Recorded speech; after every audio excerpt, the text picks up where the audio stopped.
So then they called me and they said, unless you turn in all these documents today, you are going to be terminated and we can restart your employment once you have every single thing turned in. We are so sorry for the inconvenience. And when she told me that, I felt like my heart started to beat and I began getting nervous and scared. And I was like, oh my God, what am I going to do? How did this even happen to me? Hey everybody, it's Gabriel Montalvo and welcome back to my channel. If you are new here, please smash the subscribe button. I talk to you guys about my personal journey and self-development. So at the end of this video, maybe check out some of my other videos, right? So I'm gonna just go ahead and get into it. So welcome you guys. If you guys did not see the first video, I am talking about my first week in the tech space, and it's been a very interesting first week to say the least. So I have my notes here, right? So I just make sure that I talk to you guys about everything on here. So if you guys see me looking away, that's what it is, right? Okay. So anyway, I want to tell you guys about my first week in the tech space. It has been an interesting journey to really get to this moment because, you know, I never envisioned myself ever even doing this. I mean, like at all. It was never in my idea space. It was never, ever, ever. So the first week went down like this.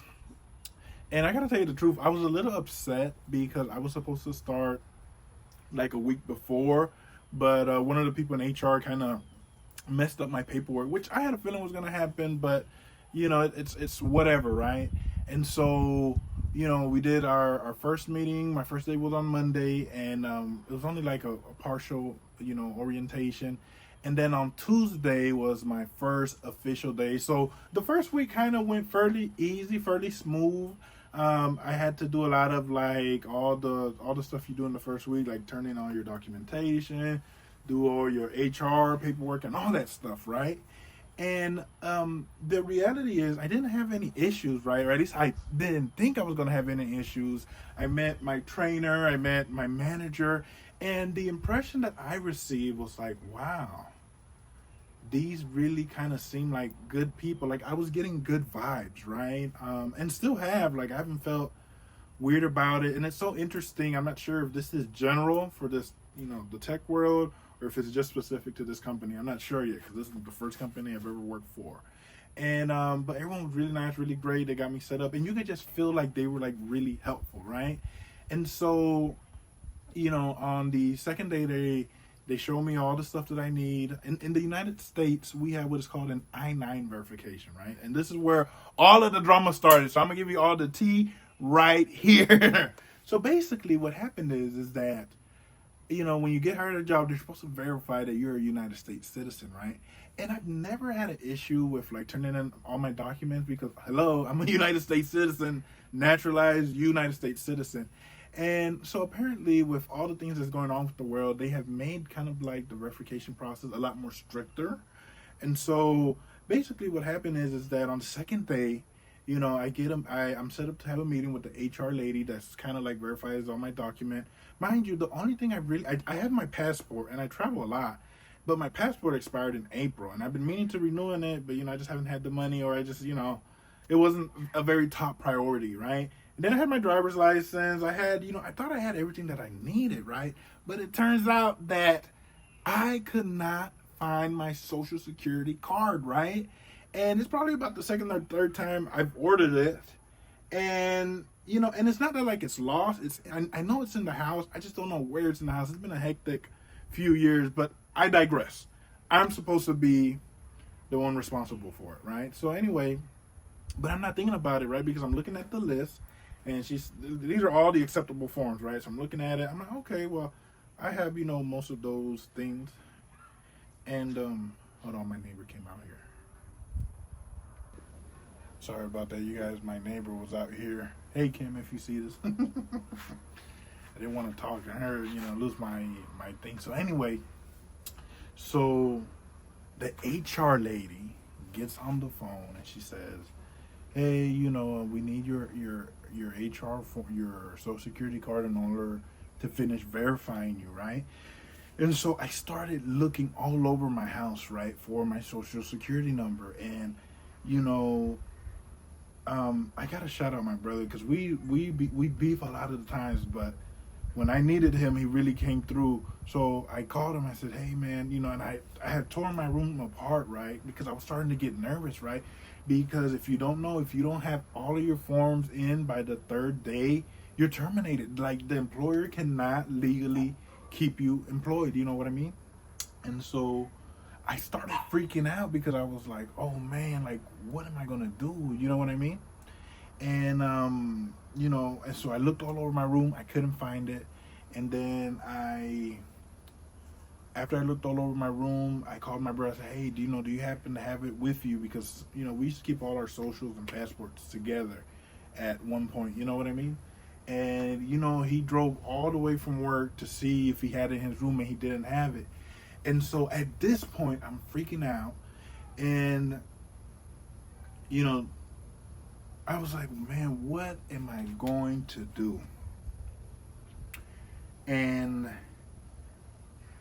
I was thinking about it. I was like, "Well, wait." And I told her, I said, so I can tell you where I was. I was literally starting to feel like my chest go like boom, boom, boom, boom, boom, because it's like when you're kind of depending on a job. I hate to say that word, but when you're depending on a job or you're depending on something to go right, to like pay your bills or do whatever, you are like in a way emotionally attached, right? And what made me more upset was because, let me tell y'all this, right? So I kind of knew this was going to happen. No, I actually didn't know, right? So towards the end of the day, well, let me tell you guys what happened. When she first told me that, she was like, and she sent me like this email, right? And those of you that work in corporate America know like these little nasty emails that people send. And she was like, if you don't have it, you cannot continue your employment. And I was like, okay. And so I started freaking out, and my heart started to beat really, really fast. I was like, what am I gonna do? What am I gonna do? Like I mean, and I already knew that my brother wasn't gonna have it, but I just called him to double check to see if he did have it. And I started freaking out, you guys. I really did.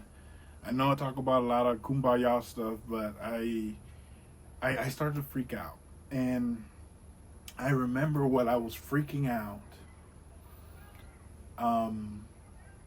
As I started to freak out, I remember thinking to myself, like, you have to change your state. And earlier this year, I went to Tony Robbins conference, right? And he talks about a lot about switching your state, right? And basically switching your state is, if you're nervous or panicked, you can't really be that productive. You can't do anything when you're nervous, stressed out, or panicked. You have to switch to a more productive state, right? And so I remember taking a breath, and I remember going like this. I was like, I'm gonna be okay, right? And I started like tapping my chest. No matter what, everything is gonna work out. And in that moment, I realized that I really had to let go, because I knew that I had done everything that was in my power to try and find the Social Security card. And I had made so many accommodations for this job. I had to wait an extra week. I had to like do some extra stuff, and I was like, you know what? I just feel like, if they can't be accommodating, and they don't have to be. That's the thing about jobs. They don't have to be. The only requirement that jobs have to give you is to pay you. That's it. And so as I was thinking about this, I was like, man, and I remember I was calming myself down. And in that moment, man, I could see it right now as my eyes are closed. In that moment, I made the decision. I was like, no matter what, even I didn't consciously believe it, but I was like, no matter what, everything is going to be okay. Everything is going to work out well. Everything is going to work out well, no matter what. And in that moment, I really, truly just had to let go, because it wasn't like I was, hiding it, or doing anything bad. I had tried everything, and it's just one of those things that in life when you're like, man, you got me, you know? And so as I began to like relax, I remember that I was like, as I was relaxing and just coming to the realization, like, you know, this is what it is. You know, a thought jumped into my mind, right? And I remember thinking about, hey, this isn't the first time this has happened to me, right? It literally was like that. Like, hey, this isn't the first time this has happened to me. Because I've lost my socials like on other occasions, and I really got to stop. And I remember that this happened to me before, and I remember the lady telling me, she said, Gabriel, as long as you have the letter where you requested it, you'll be okay. Because by law, they have to give you 90 days, you know, as long as you have the receipt that you ordered it. And so I was like, well, let me email the lady. And so I tell her, hey, you know, I don't have my Social Security card, but I do have the letter. Is that enough? And she was like, yeah, that'll work, 90 days. So I sent her the letter, you know, and I'm thinking it's all good. So on the third day, right, remember, it's 3 days, she sends me an email back and says, hey, unless you have your Social Security card, you cannot continue working here, period. She's telling me this around 12 o'clock, and my shift ends around 5. No, she actually told me that 11. And it's like, when she told me that, my brain was like completely fried. And I was like, man, I did all the Tony Robbins stuff, and it didn't work. And so, and you know, and I was like, this has to be the craziest thing. This must only happen to me. So then I was thinking, I was like, well, you know, I started searching, right? Because I was like, wait a minute. I know if I have this letter, I can continue being employed here, you know? And so I did something I had never done before.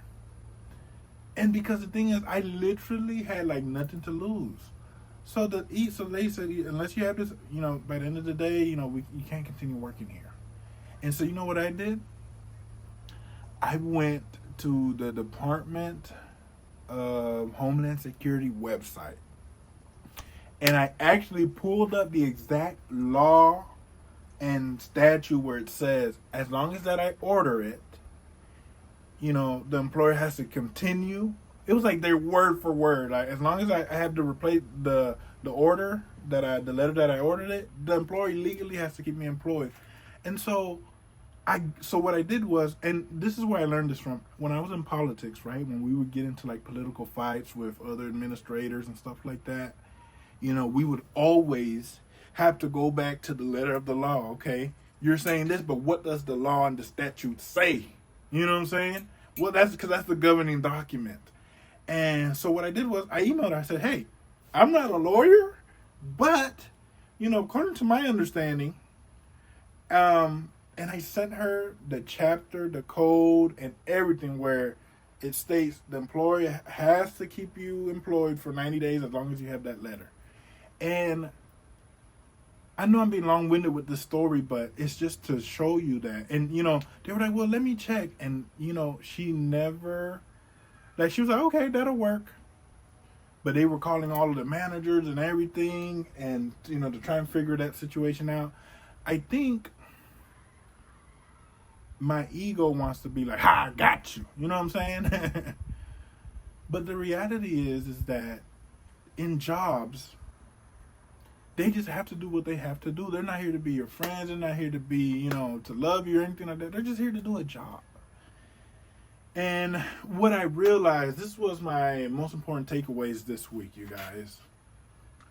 In this situation of my Social Security number, you know, eventually she got back to me. She was like, okay, yeah, that works. We talked to the senior vice president of HR, and, you know, that does work. But in that moment, and hear me clearly, if you listen to this video up to this far, listen to what I'm about to tell you. In that moment, I realized that it wasn't a job that gives you stability. It's yourself, your inner landscape. Because if I wouldn't have calmed myself down, I would have never gotten the idea that, hey, you know, This has happened to me before. This is not the first time something like this happened. And if that idea wouldn't have came to me, if I wouldn't have switched my state, because I was in this nervous, panicking, freaking out stage, but if I hadn't had switched my state to a more productive state, I probably would have been unemployed right now. And that, my friends, was the moment that I realized, oh, it's not a job that gives you stability. It's you. It really is an inside job. Listen to me clearly. Back during the slavery days, I heard this before.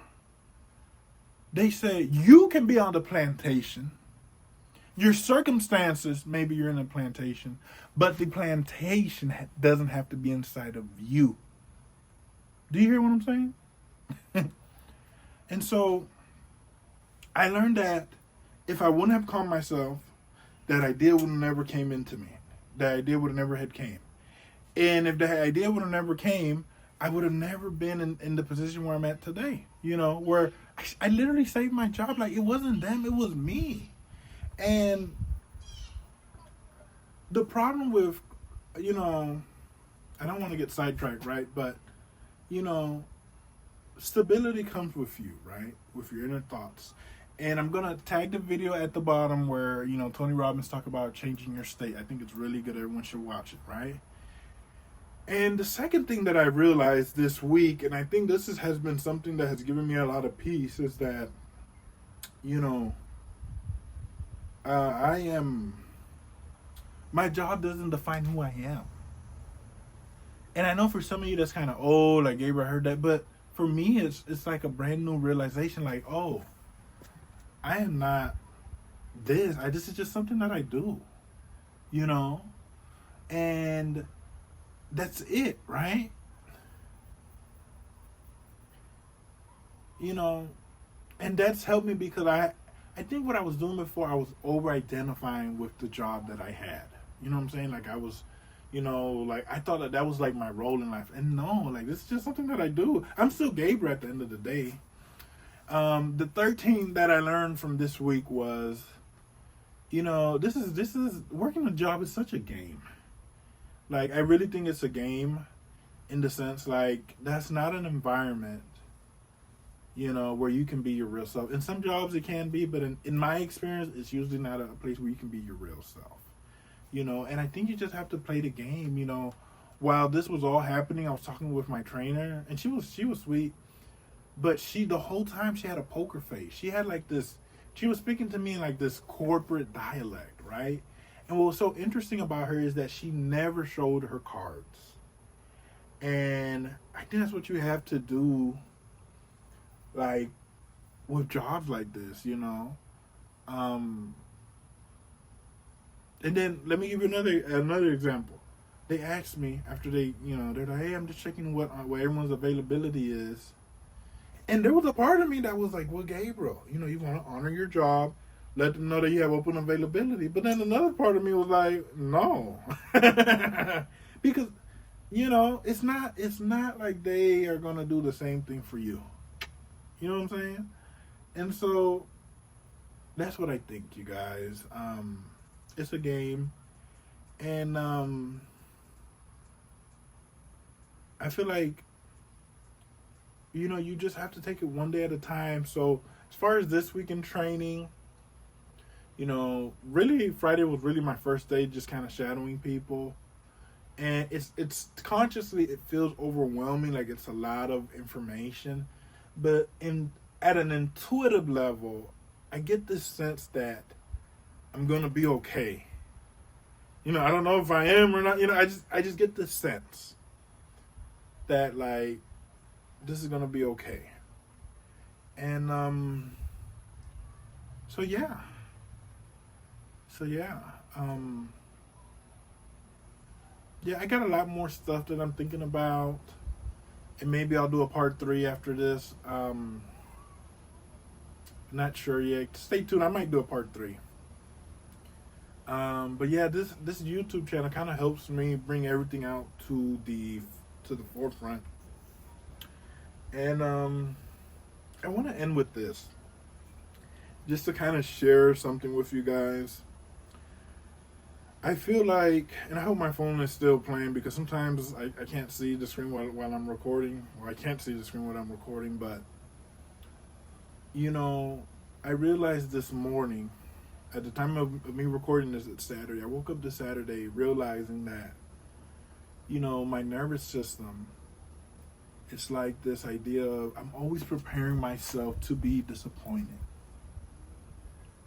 I'm always preparing myself to be scared, you know, for the worst case scenario. And not saying that worst case scenarios don't happen in life, but, you know, I thought to myself and I was like, you know, I think I'm ready to be the man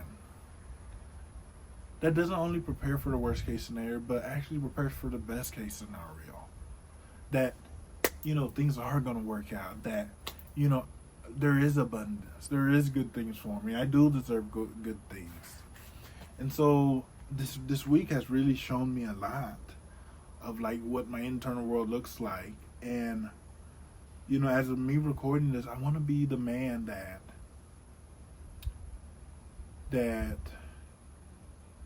is prepared for good things to happen to them, not just disappointment. You know, I want to be the man that is ready, willing, and able to accept the good thing. It's not always bad, but I'm always preparing for the bad, for the worst. I think it's because, you know, I feel like the disappointment in my life has been so great at times that I feel like my nervous system has really tried to protect me from disappointment. So the only way my nervous system really protects me from disappointment is by always preparing for it. You know, as odd as that may seem, that's the reality of human nature. And so, you know, as I continue to work, to heal, to reintegrate myself and integrate all parts of me, my hope right now and my desire, what I want to achieve right now, is to become the man that expect good things to happen. And so I just want to tell you guys, thank you guys so much for watching this video. Let me know what you guys thought about this in the comments. Have you guys ever been through something like this? And if you found this video to be a blessing to you, or if it's helped you, or if you're like, well, Gabriel, you son of a gun, I'm going to just stick around and watch and see what you do. I invite you to subscribe. Leave me a comment. I got a job because I wanted to make sure whatever I shared here with you guys was not pressured by having to meet numbers or having to make money, but my love letter to you guys. And if my journey can help, inspire, motivate someone else, then I did my job. Not to say that I'm not working on, you know, growing this channel and becoming a better editor, becoming a better storyteller, you know. So yeah, so if you guys liked it, like and subscribe. Check out some of these other videos. Yeah, let me know what you guys think. Love you guys.